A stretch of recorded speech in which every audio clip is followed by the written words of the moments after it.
বলছে এটা তো আরো ইজি। এটা কি বলছে যে পি স্কোয়ার প্লাস 2p³ আর 80, তাহলে আমার 80 ইন্টু 1 তাহলে আসলে 80কে কীভাবে ভাঙাইতে পারি 2 ইন্টু 4 তাহলে কত আসছে 80।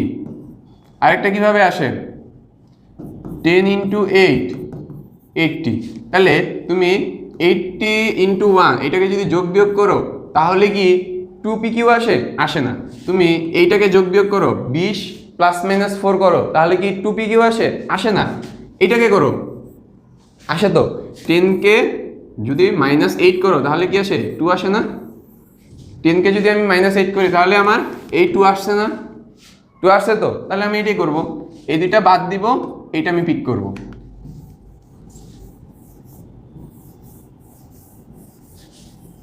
আমরা এখানে কি করব যে p² plus 10p³ minus 8p³ আর এখানে কি হবে -80q²।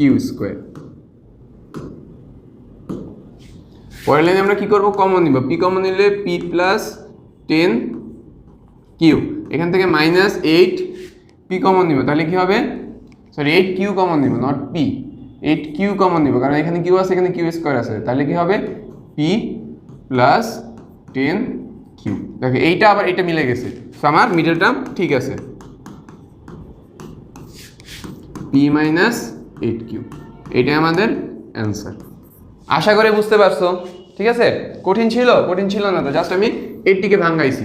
80কে ভাঙানোর পর মিডলটার সাথে দেখলাম যে যোগ বিয়োগ করলে কোনটা মিলে, দেন আমি ওইটা পিক করলাম, ওইটা পিক করে কমন নিলাম, কমন নিয়ে অ্যান্সার করলাম। আর কিছু কঠিন ছিল না তো। পরবর্তীটা যাই।